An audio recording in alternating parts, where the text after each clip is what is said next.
corazón de Dios.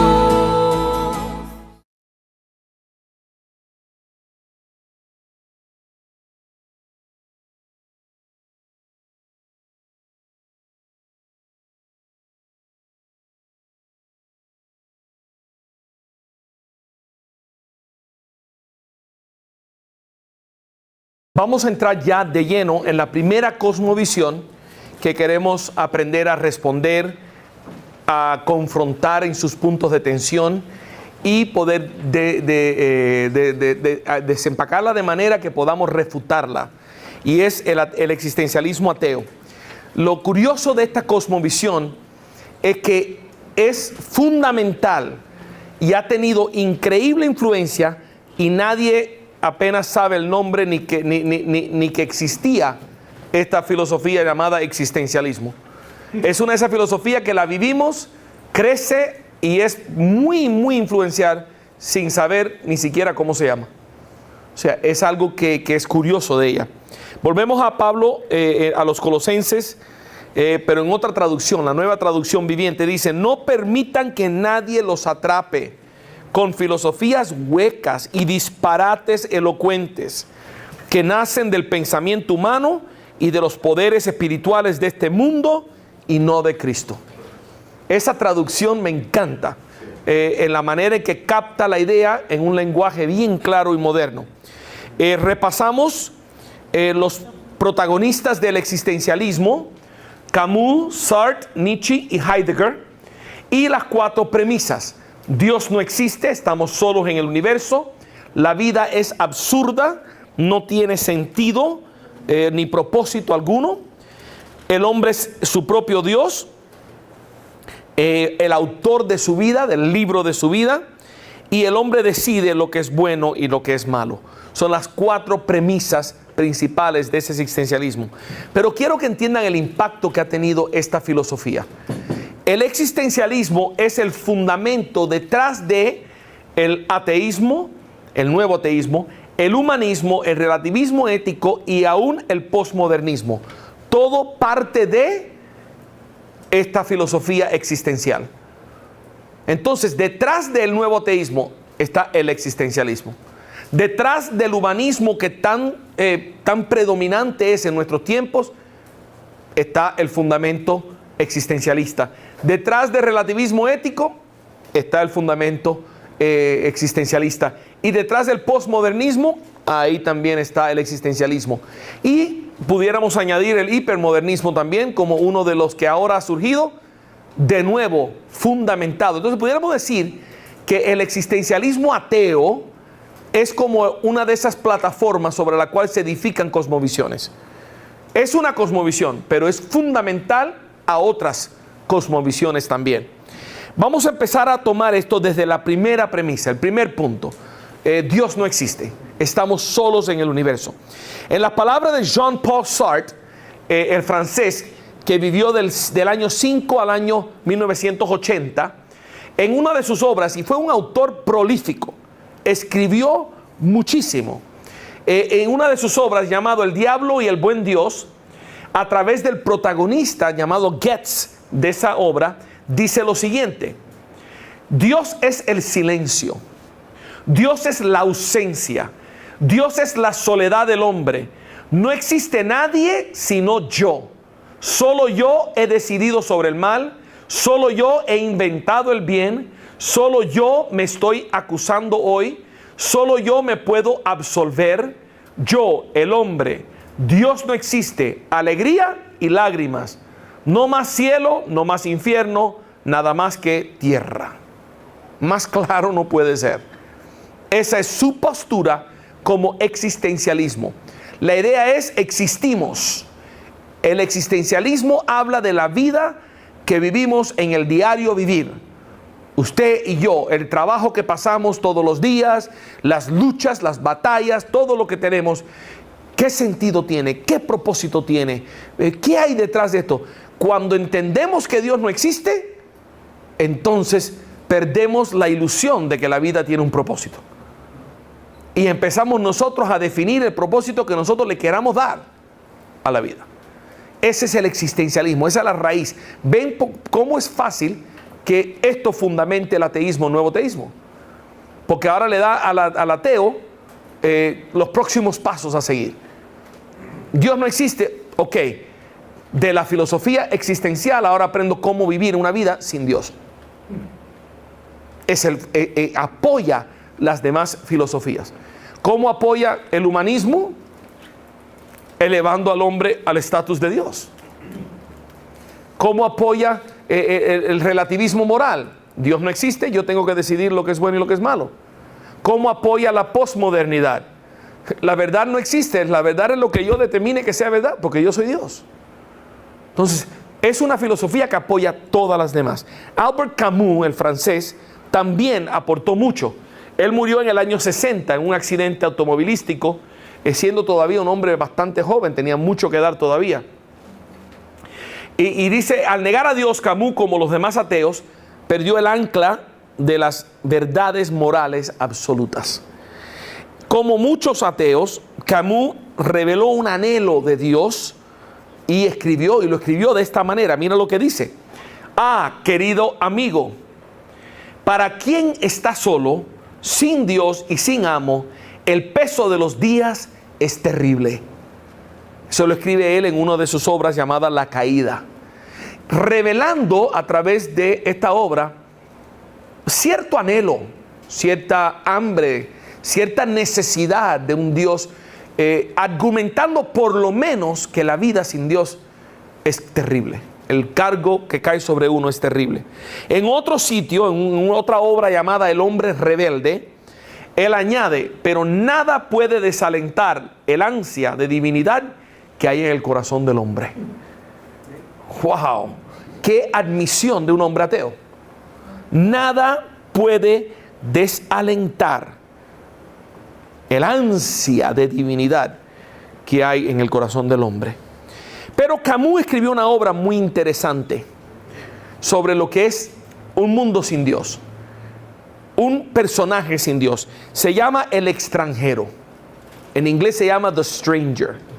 Es una obra muy peculiar. Mire, lo interesante de estos existencialistas es que todas sus obras están disponibles en español. Todas han sido traducidas. Yo preparé primero estas charlas en inglés, las estudié en inglés, las enseñé en inglés, y cuando me tocó hacerlo por primera vez en español dije, ¿cómo ahora me toca traducir todas estas citas de obras? No, tiene que haber alguien que ya las tradujo. Y efectivamente, toditos existen en español. Usted puede leer. El extranjero es una de esas obras que yo les recomiendo que usted lea para que entienda el existencialismo. Es una obra corta, muy extraña, algo difícil de leer, pero muy contundente en establecer los principios de esta filosofía. Se llama El extranjero. Mire esta cita del extranjero. El personaje principal del extranjero se llama Mersol y dice así: preguntándome si creía en Dios, déjeme darle un poquito de trasfondo. El protagonista Mersol mató a un hombre y lo arrestan por asesinato y lo condenan a muerte. Está en una celda condenado a muerte y viene el sacerdote o el cura a hablar con él, a tratar de convencerlo en que le pida perdón a Dios y arregle su condición de su alma antes de morir. Y esto es el diálogo de él escribiendo sobre ese encuentro. Preguntándome si creía en Dios, contesté que no. Se sentó indignado. Me dijo que era imposible, que todos los hombres creían en Dios. Todos los hombres creían en Dios, aun aquellos que le volvían la espalda. Tal era su convicción, dice Mersol. Y si alguna vez llegara a dudar, la vida no tendría sentido para él. Como que él está sentado diciendo, pobre hombre este, si le quitan a Dios, no sabe ni qué hacer con su vida. Para él eso es algo. Sin embargo, él está ahí sentado y dice, yo no creo en Dios. En la celda sentado. Esos son pasajes que demuestran que esta filosofía argumenta muy claramente: Dios no existe. Y podemos vivir la vida sin Él perfectamente. Eso es parte de la premisa. Dios no existe y podemos vivir la vida sin Él perfecta. Es más, tenemos que aprender a hacerlo porque estamos solos. estamos solos. No estemos esperando que la ayuda nuestra llegue de alguna parte por ahí arriba, el socorro. No, si queremos la solución al problema, soluciónalo tú. Lo soluciono yo. Porque tenemos que nosotros hacer esto porque Dios no existe. ¿Cómo vivimos sin Dios? Eso nos lleva a la segunda de las premisas acerca del sentido de la vida. Como Dios no existe, la vida no tiene sentido. Es absurdo, la vida es absurda. Eso es el existencialismo. Dice Jean-Paul Sartre, la vida no tiene sentido en el momento en que pierdes la ilusión de ser eterno. En el momento que pierdes la ilusión de ser eterno, el cielo, la vida eterna, en el momento que eso desaparece de tu manera de pensar, la vida no tiene sentido. Ninguno. Albert Camus aborda el mismo dilema de lo absurdo que es la vida con el mito de Sísifo. No sé si conocen ese mito, pero en ese mito él establece lo absurdo que es la vida. Sísifo es el héroe absurdo, dice Camus. Lo es tanto por sus pasiones como por su tormento. Su desprecio de los dioses, su odio a la muerte y su apasionamiento por la vida le valieron ese suplicio indecible en el que todo el ser se dedica a no acabar nada. Es el precio que hay que pagar por las pasiones de esta tierra. Nada tiene sentido, todo es absurdo, nos toca sufrir y no hay nada que podemos hacer. Este mito de Sísifo es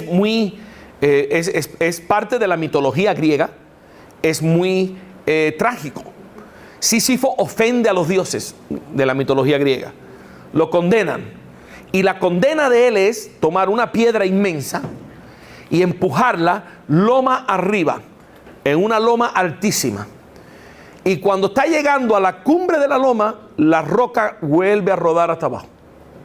Nunca la logra pasar para el otro lado.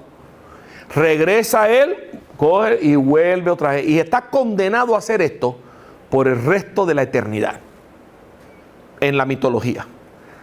Entonces, claro, ¿qué propósito hay en eso? Ninguno. ¿Qué sentido tiene? Ninguno. Eso es una vida absurda. Pero Camus usa esto para ilustrar lo que es la vida de nosotros en un mundo donde Dios no existe. Todo es absurdo. Y la aplicación a nosotros en los labios de Él es muy poderosa, es muy clara. Mira cómo lo dice Él. Dice, si este mito es trágico, lo es porque su protagonista tiene conciencia. ¿En qué consistiría, en efecto, su castigo si a cada paso le sostuviera la esperanza de conseguir su propósito? El obrero actual trabaja durante todos los días de su vida en las mismas tareas y ese destino no es menos absurdo. Pero no es trágico, sino en los raros momentos en que se hace consciente. Mira lo que está diciendo. Está diciendo que no fuera trágico si tuviéramos la esperanza de que esa roca la vamos un día a pasar al otro lado. Esa esperanza nos da sentido a empujar esa roca y a volver a tratar porque tenemos la esperanza de que un día la vamos a pasar al otro lado y no la vamos a tener que empujar más. Pero es trágico porque Sísifo está consciente de que nunca la va a pasar al otro lado, pero tiene que seguir haciéndolo. Nunca va a lograr superar esta condición, pero tiene que seguir haciéndola. Y entonces dice que el hombre ordinario, usted y yo en la vida diaria, trabajamos presos en la misma rutina. Hacemos lo mismo todos los días, pero para nosotros no es trágico, porque tenemos la ilusión, la esperanza de que un día vamos a estar en el cielo, vamos a partir de este mundo, vamos a descansar, ya no vamos a tener más problemas. Entonces, por esa razón nos levantamos todos los días y empujamos la piedra. Y es trágico solamente en aquellos momentos donde nos damos cuenta y somos conscientes de que eso no va a suceder. Entonces ahí te habla Camus de la crisis existencial que ocurre en la persona cuando pierde su fe. Es una crisis existencial. Cuando pierdes la fe, pierdes la esperanza. Cuando pierdes la esperanza, todo lo que tú haces ahora carece de motivo y sentido y propósito. Toda tu rutina diaria. Y para que no quepa duda, lo afirma aún más en el párrafo donde cierra el mito de Sísifo. Lo dice de esta manera: dejo a Sísifo, dice él, dejo a Sísifo al pie de la montaña. La roca ya volvió a bajar. Se vuelve a encontrar siempre su carga. Pero Sísifo enseña la fidelidad superior que niega a los dioses y levanta las rocas. Él también juzga que todo está bien. Este universo en adelante sin amo no le parece estéril ni fútil. Cada uno de los granos de esta piedra, cada fragmento mineral de esta montaña llena de oscuridad forma por sí solo un mundo. El esfuerzo mismo para llegar a la cima basta para llenar su corazón de hombre. Hay que imaginarse a Sísifo dichoso. Hay otra versión que traduce: hay que imaginarse a Sísifo feliz. Yo no me lo imagino feliz. Pero dice él que cuando nos damos cuenta que no hay Dios, entonces podemos encontrar que ahí hay realmente propósito o felicidad, porque estamos haciendo algo porque nos da la gana de hacerlo. Y de ahí derivamos placer, felicidad. Él sube esa roca porque él quiere subir esa roca. Y por eso es feliz. Claro, hablamos de la prueba de experiencia interna y esto fracasa miserablemente. Porque nosotros sabemos que internamente la felicidad no es producida por una condición como esa. Stanley Kubrick, otro filósofo existencialista, lo puso de esta manera. Dice: si el hombre simplemente se sentara y pensara en su fin inmediato y en su horrible insignificancia y soledad en el cosmos, seguramente se volvería loco o sucumbiría a un entumecedor y soporífero sentido de inutilidad, porque podría preguntarse: ¿por qué debería molestarme en escribir una gran sinfonía o luchar para ganarme la vida o incluso amar a otro cuando no soy más que un microbio momentáneo en una mota de polvo dando vueltas por una inmensidad inimaginable del espacio? Bien deprimente. El existencialismo es deprimente. Es una filosofía deprimente. Y muchos existencialistas que captaron y se comieron esta filosofía y absorbieron esta cosmovisión, terminaron suicidándose. El suicidio es muy común entre los existencialistas. Porque realmente, mientras que todo esté bien, ok, me levanto todos los días, hago lo que tengo que hacer. Pero cuando tengo que enfrentar el cáncer, o enfrentar una enfermedad, o la muerte de un ser querido, o una situación donde yo no veo cómo resolverla, entonces ¿para qué seguir viviendo?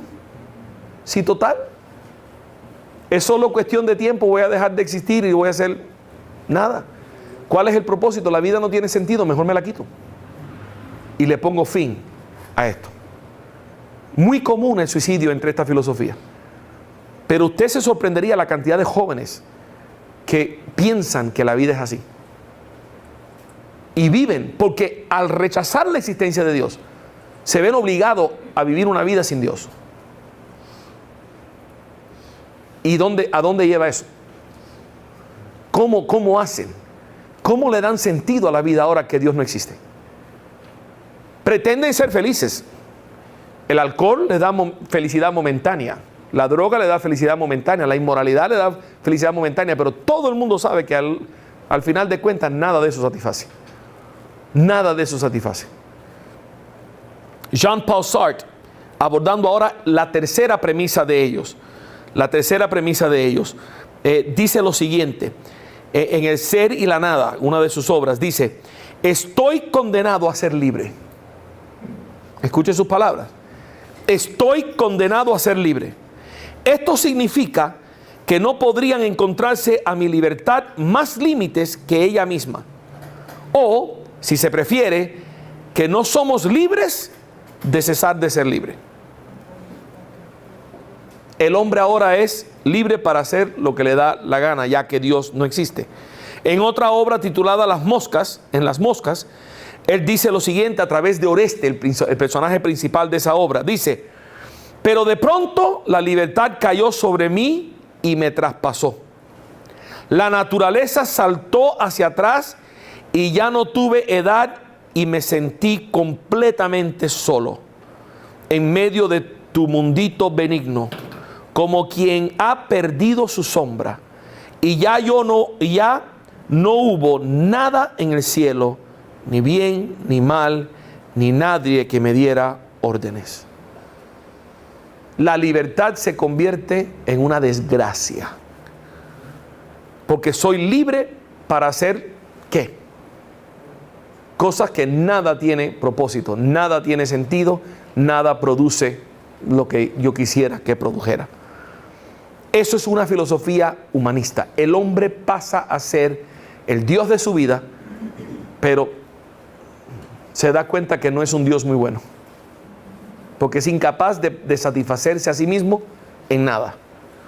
Es una filosofía humanista, de eso no cabe la menor duda. El hombre es el autor de su propia vida. Él escribe el libro de su propia vida. Solo el hombre individualmente y por encima de todo es el que toma decisiones.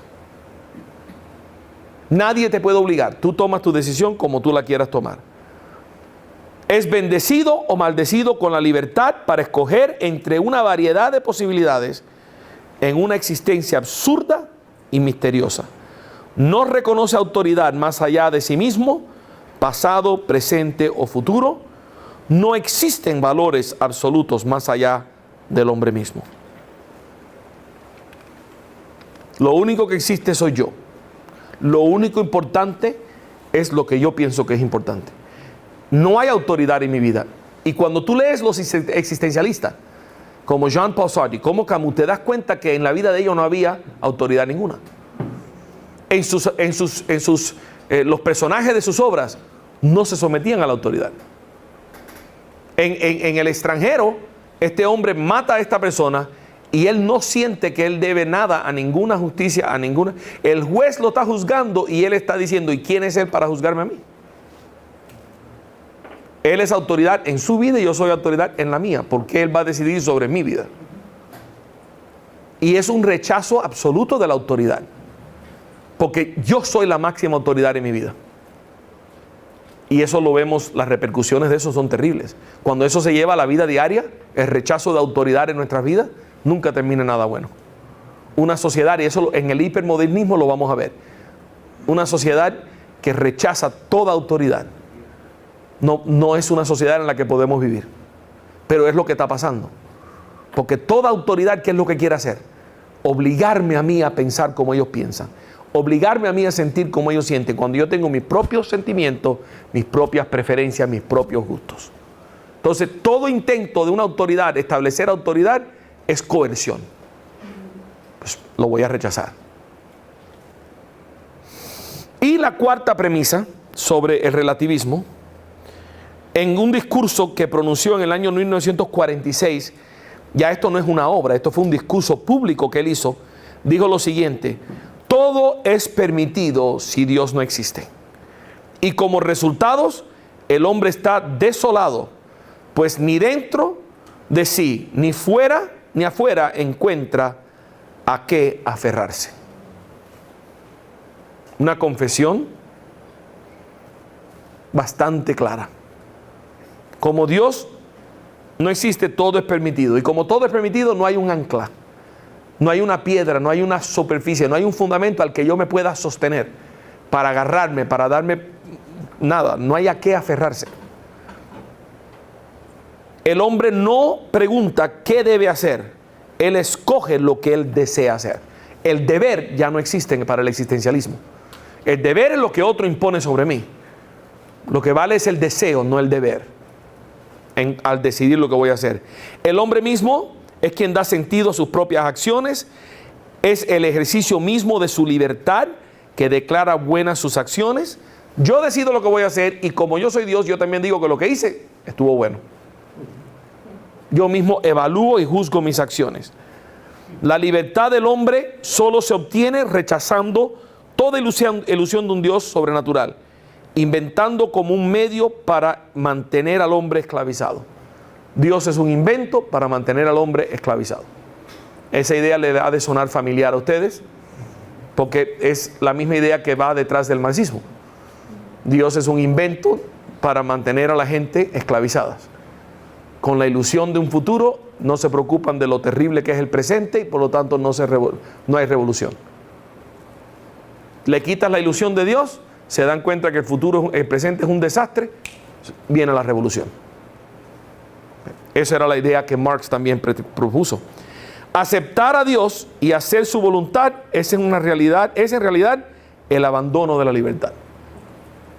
Entonces, para el existencialismo, la idea de que nosotros vivimos para Dios es porque nosotros hemos perdido nuestra libertad, hemos cedido nuestra libertad y no somos libres. ¿Qué contraste tan grande con las palabras de Jesús? Conoceréis la verdad y la verdad os hará libre. Para ellos no. Cuando conoces la verdad, perdiste la libertad. Entonces nos toca definir cuál de las dos es la vida pragmática, la que podemos vivir de verdad. Entonces vamos ahora a comenzar. Eso es lo que ellos dicen en sus propias palabras, para no crear un straw man aquí, un hombre de paja. Eso es lo que ellos dicen, ustedes lo han visto en sus propias letras. Ahora vamos a retroceder y vamos a responder. El asunto, la cuestión de Dios es el centro de todo el existencialismo ateo.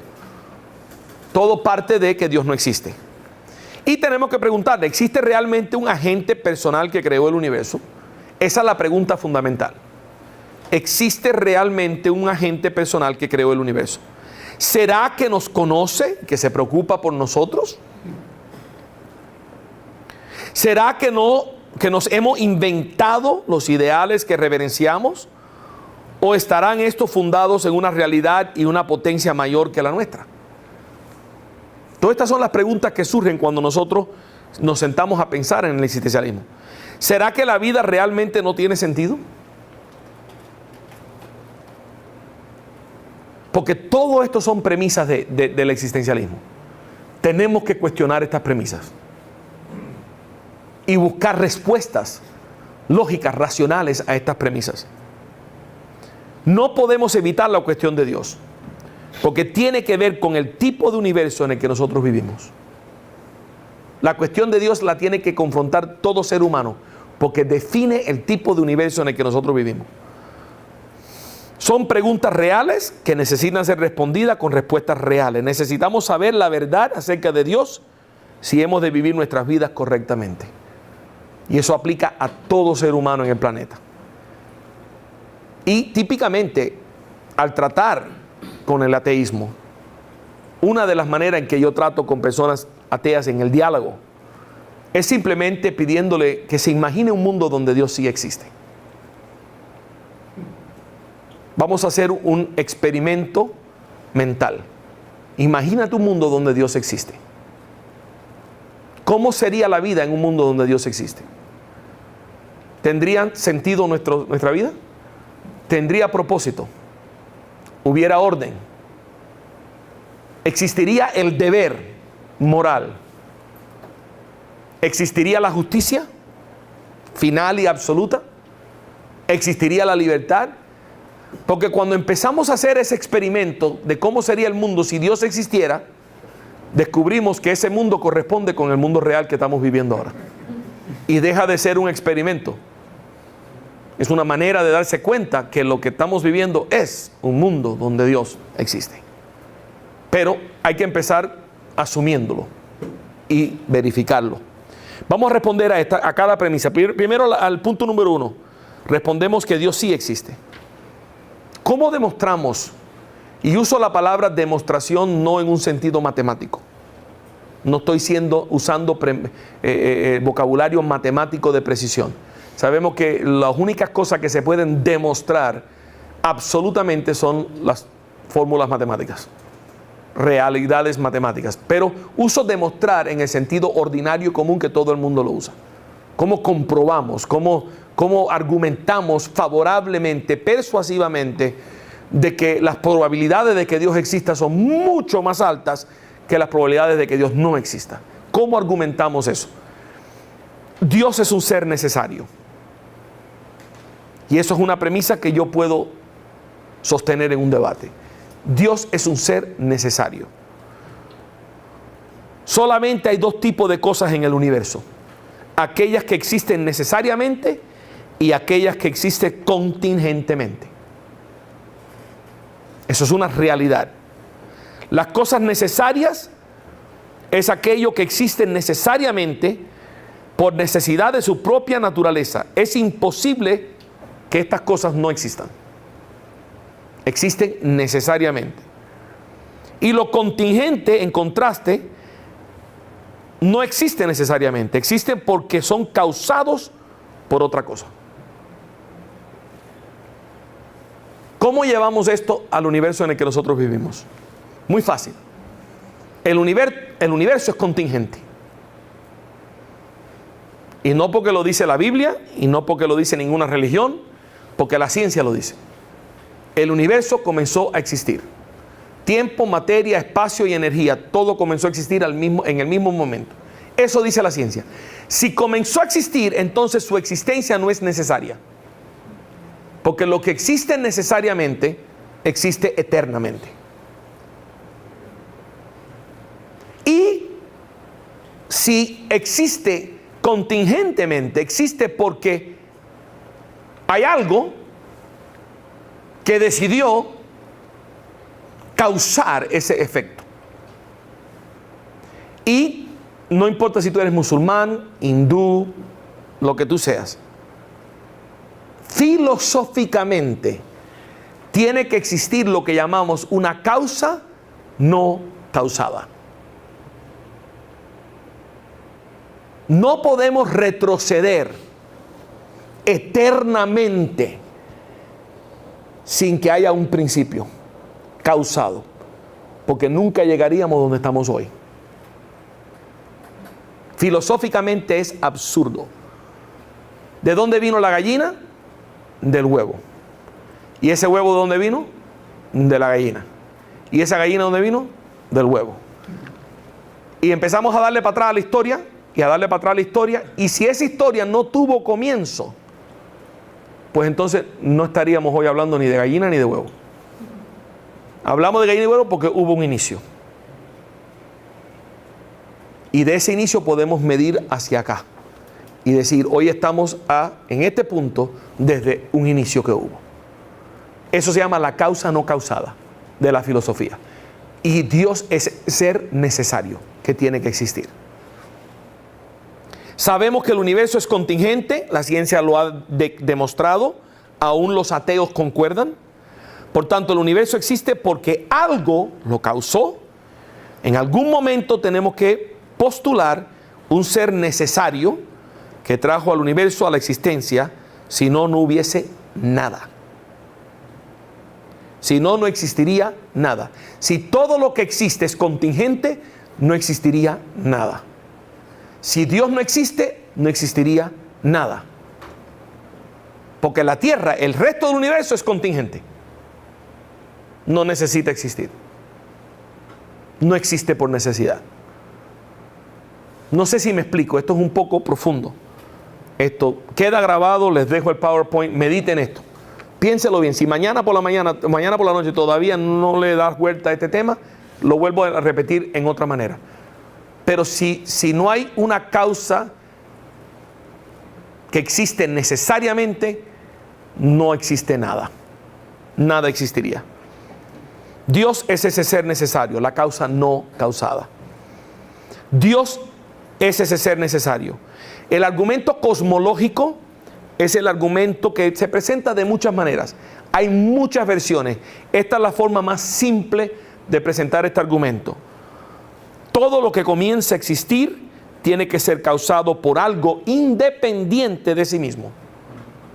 todo lo que comienza a existir tiene que ser causado por algo independiente de sí mismo, algo diferente. El universo comenzó a existir, por tanto el universo fue causado por algo independiente de sí mismo. Cabe la posibilidad, y con algunos filósofos el debate prosigue de esta manera. Bueno, pero vamos a decir que Dios causó el universo. Pero entonces, ¿quién causó a Dios? Porque Dios pudiera ser también un ser necesario, un ser contingente causado por otro ser. A lo que yo le respondo, vamos a asumir que lo que tú dices es verdad. Dios es un ser necesario, contingente causado por otro ser. Entonces, ese otro ser, ¿qué tipo de ser es? ¿Contingente o necesario? No, contingente causado por otro. Me dice, bueno, entonces, ¿ves a dónde vamos? Un retroceso infinito que no existe, no podemos hacerlo. En algún momento vas a tener que decir que hay un ser necesario. Si no, no existe nada. Entonces es un argumento que filosóficamente muere. Aunque se le dé soga, muere. Segunda premisa, la vida tiene sentido. Si Dios existe, todo lo creado tiene un propósito. Partiendo de que Dios existe, la vida tiene sentido. ¿Sabe que los existencialistas tienen razón? Si Dios no existe, la vida no tiene propósito. En eso tienen razón. Pero están equivocados porque Dios sí existe. Y si Dios sí existe, la vida sí tiene sentido. Absolutamente. El sentido de la vida se fundamenta en los propósitos del Creador. En los propósitos del Creador. Le predico en estos días, le he estado predicando a la congregación sobre el libro de Hebreos. La carta a los Hebreos, una serie que estoy haciendo en la iglesia. Y ese capítulo 2 me tiene quebrantado completamente. Ese capítulo 2 me tiene quebrantado completamente. Porque entendemos que dentro de los propósitos de Dios, es el que Dios nos ha dado a nosotros como regalo a su Hijo. Entonces nuestra vida tiene tremendo propósito. ¿Y cómo es que Jesús recibe ese presente del Padre? Dice que Él no se avergüenza de nosotros. Le decía a mi congregación este domingo que prediqué precisamente de ese pasaje. Yo no me imagino cómo Dios no se avergüenza de mí. Yo me conozco. Yo conozco mis pensamientos. Yo conozco mis debilidades. Yo conozco mis fallos. Y que Jesús no se avergüence de mí, me quebranta. Me quebranta. Que Él esté orgulloso de mí. ¿Cómo es eso? La vida, cuando Dios existe, tiene sentido. Y tiene sentido porque Dios le da, el Creador, le da propósito a tu vida y a la mía. Le da sentido. La Biblia enseña explícitamente que Dios tiene un propósito para nuestra vida. Por tanto, la misma no es absurda. El Señor llevará a cabo, dice el Salmo 138:8, los planes que tiene para mi vida.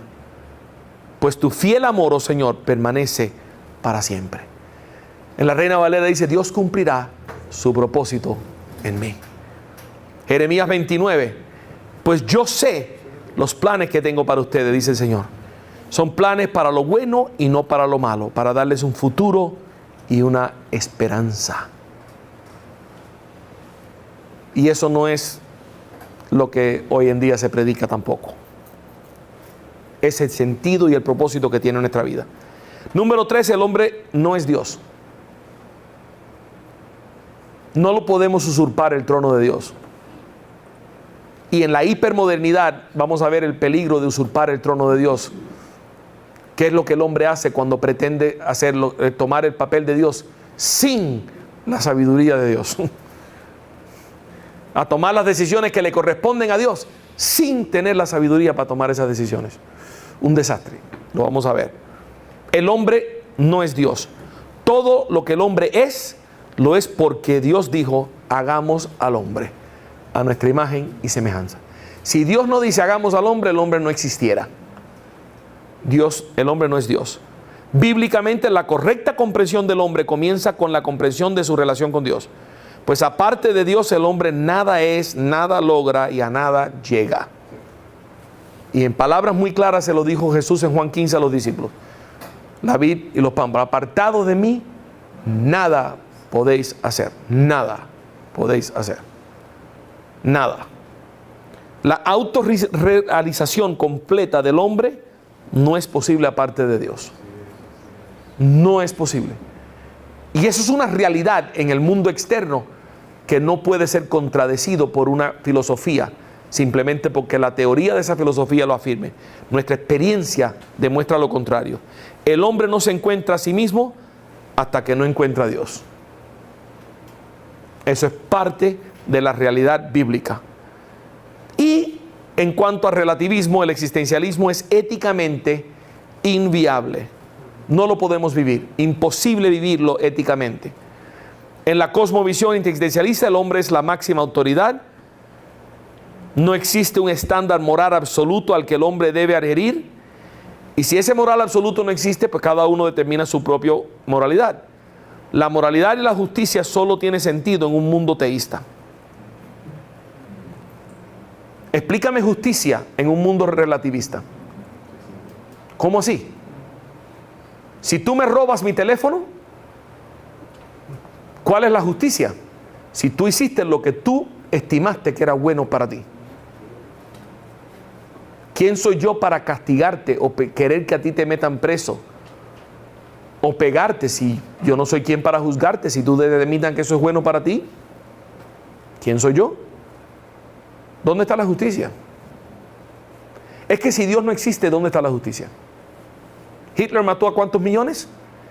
Y después se pegó un tiro. No tuvo que enfrentar a los acusados, no tuvo que enfrentar a su familia, no tuvo que ir nunca a un tribunal, no tuvo castigo ninguno. Se pegó un tiro y se acabó, no le dio cuenta a nadie. Si Dios no existe. Ahora, como Dios existe, hay justicia. Hay justicia. Es imposible sin Dios. Aún Nietzsche lo admitió en el ocaso de los ídolos. En el ocaso de los ídolos, él hace una admisión sobre la ética y la moralidad cristiana. Y mira lo que él dice, mira a dónde lleva el existencialismo ateo en lo que es la moralidad. Dice, si abandonamos la fe cristiana, perdemos el derecho a basarnos en la moral cristiana. Esta no es en absoluto evidente por sí misma. Hay que estar constantemente destacando esta cuestión. El cristianismo es un sistema, una visión de las cosas coherentes y total. Si se le quita una idea tan importante como la fe en Dios, todo el conjunto queda desbaratado. Por lo menos era honesto. Por lo menos admite que la moralidad bíblica, la moralidad que Dios establece, lleva a Dios como parte integral de esa moralidad. Porque hoy en día los ateos practican la moralidad bíblica negando el autor de esa moralidad. Frank Turek escribió un libro recientemente que se llama Robándole a Dios. Y argumenta como el ateo tiene que tomar prestado de lo que Dios ha creado y a la vez negar que Dios existe. Y la moralidad es uno de esos temas. Y vemos el resultado de la moralidad en las mismas palabras de Nietzsche. Si tenemos que quitar el cristianismo, ¿con qué lo vamos a reemplazar? Si quitamos la moralidad bíblica, ¿con qué lo reemplaza el existencialismo? Mira lo que dijo Nietzsche. La igualdad es una mentira inventada por la gente inferior que se juntan en manadas para sobreponerse a los que son naturalmente superiores a ellos. La moralidad de igualdad de derechos es moralidad de manada. Y porque se opone a la cultivación de individuos superiores, conduce a la corrupción de la especie humana. ¿A quién le suena eso? ¿A quién?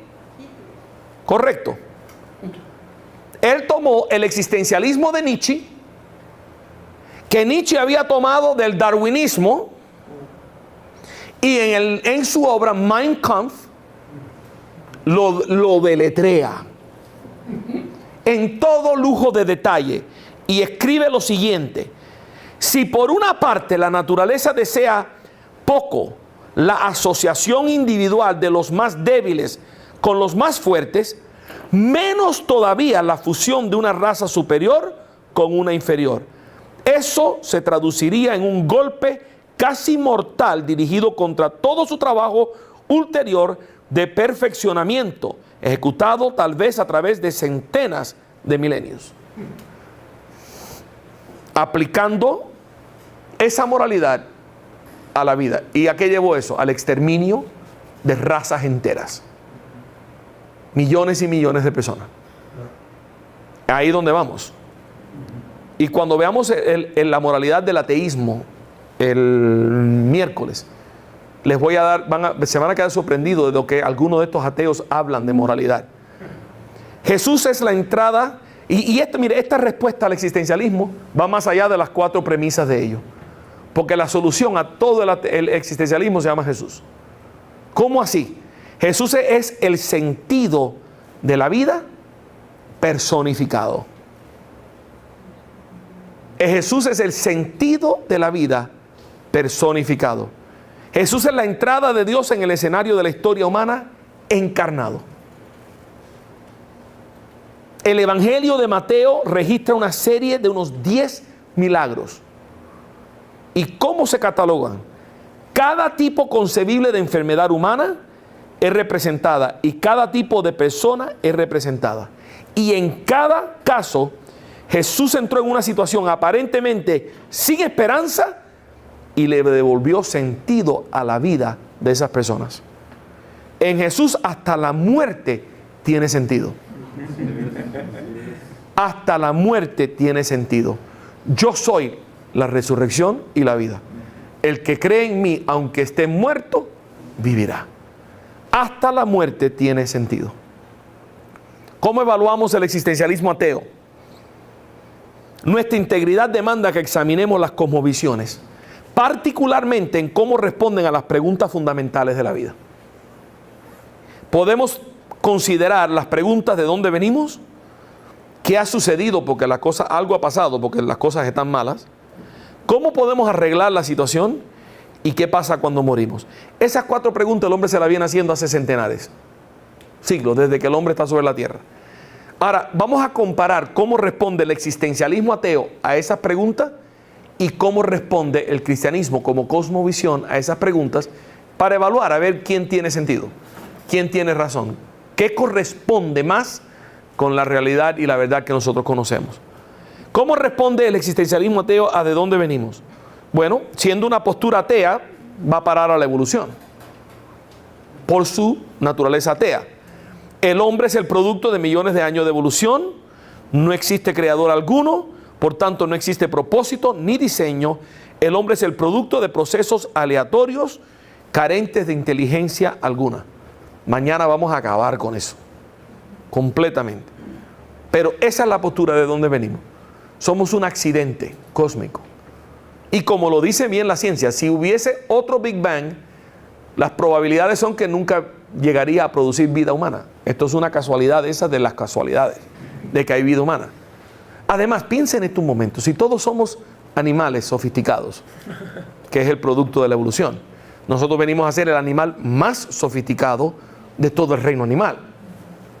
¿Por qué valoramos los pensamientos del hombre si son los pensamientos de un animal? ¿Por qué valorar? ¿Por qué darle importancia a los pensamientos de un ser que simplemente existe por casualidad? No tenemos fundamento para valorar las ideas humanas por encima de cualquier otra. Yo no le pregunto a mi perro qué piensa él sobre la vida. Y si me pudiera hablar, no me interesa lo que me va a decir. Porque ¿qué me puede decir? ¿Cómo responde el existencialismo a lo que ha sucedido? ¿Por qué el mundo está como está? Bueno, este mundo es absurdo. La vida no tiene sentido. El hombre hace lo que desea hacer. Lo que vemos es el resultado de la libertad del individuo. ¿Por qué está la cosa como está? Porque el hombre es libre. ¿Por qué hay tanto crimen? Porque el hombre es libre. ¿Pero que no tiene sentido? Claro que no, si la vida es absurda. Nada tiene que tener sentido. ¿Por qué le busca sentido? Esa es la respuesta existencialista. ¿Cómo podemos arreglar esto? para que no haya tanta violencia. No hay cómo arreglarlo. Cualquier intento de arreglarlo infringiría sobre la libertad del hombre. No trates de arreglarlo. Si tratas de arreglarlo, le vas a quitar a alguien su libertad de hacer lo que ellos desean hacer.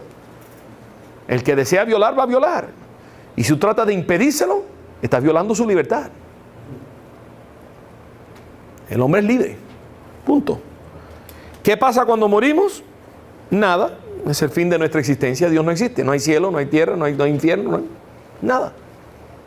Esa es la cosmovisión existencialista. ¿Cómo responde la misma pregunta a nuestra cosmovisión? Ustedes ya lo saben. ¿De dónde venimos? Somos la obra maestra de un gran diseñador. La obra maestra de un gran diseñador. Todo lo que hizo era bueno, y cuando hizo al hombre era bueno en gran manera. Portadores de la imagen de Dios. Somos una creación especial de Dios, el creador del universo. ¿Tenemos valor? Claro que sí. ¿Basado en qué? Dios nos hizo su imagen y semejanza. ¿Derechos humanos basado en qué? Somos hechos a la imagen de Dios. Quita a Dios del asunto de dónde vienen los derechos humanos. Nietzsche tenía toda la razón. Es un invento de los seres humanos. Para que no le hagan las cosas que no les gustan.